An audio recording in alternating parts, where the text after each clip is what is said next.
Well, folks, we made it to Cerro Gordo.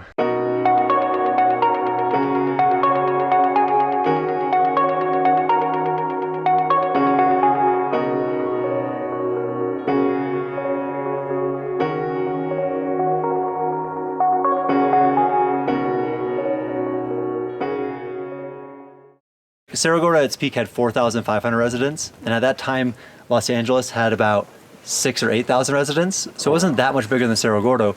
And Cerro Gordo had to bring everything up the road. You know, any supplies they wanted had to be brought in. So they needed a bigger port city to support the town, and Los Angeles was the closest port city. So the demand of Cerro Gordo forced Los Angeles to develop quicker and to develop into what it is today. And so for me, what's interesting is, like, if you ask any person in America, they probably know Los Angeles, but probably none of them know Cerro Gordo. We're back at the store at the Cerro Gordo mine, and it looks so different than last year. The new owner is doing a lot of cleanup, and so it's just, there's wide open. He says he's making a store out of the front, and then in the back, he's got a lot of stuff that he has found around in the mine. So I'm excited to check it out and see how it's changed. You're buying Cerro Gordo mine for $3 million. I wanted to get like a hotel actually, like, and I was looking at the Catskills, you know, just outside of New York City, because there's some cool old motels up there. And then my friend texted me a link to this, and then I read it, and just loving history, I was like, wow, that's, first off, it was insane that it was even available for sale, that like a piece of history, you know. And so he texted me. Anyways, that was how I learned about it. And I never made a YouTube video in my life, but I came up here in March, and my friend lent me his Sony A7. I don't know if that's a Sony A7, but he lent me his camera. And I originally just wanted to learn how to take those long exposure photos, you know, star photos. Because at night, there's beautiful stars.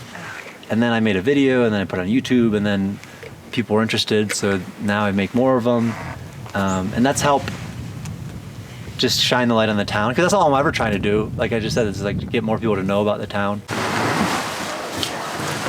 Looking forward to coming back and having there be a bed and breakfast here. It's all donations, yeah.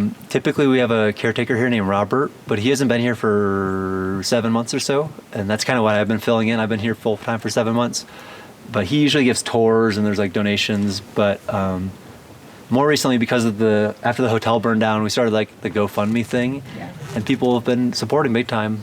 But then I think since, you know, you reel for a couple of weeks, you're like, shit, this is like terrible. And then I remember the old owner came up, and he came up the day of, and he's like, you know, if you like it or like it or not, it's part of Cerro Gordo's history now. So it's kind of up to you to make sure that it's like a positive chapter. And so I can't change that it burned down, but I can make sure that there's a hotel there.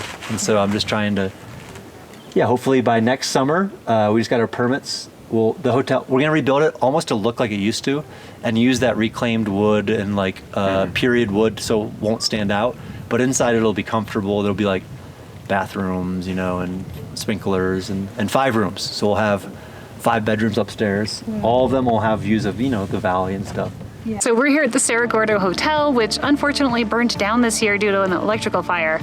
Last year when we were here in April, it was just so much fun to walk through and see the history of the saloon and the bullet holes in the walls and all the, like, the pictures and the people that were there. So we're bummed that it's gone, but I really loved what the new owner said, which was, now that it's burned down, it's still a part of Cerro Gordo history. And they're gonna rebuild it and try to make it as true to how it was as possible.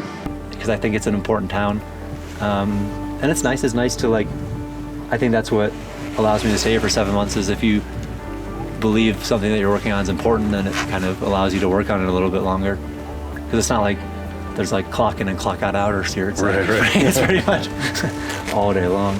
So to preserve this important piece of history and to add a really awesome stop to the California Backcountry Discovery Route, I recommend everybody go over to the GoFundMe page and help support rebuilding of this awesome site, a historic site that they're hoping to add a bed and breakfast to, and will be a really cool stop along the California Backcountry Discovery South.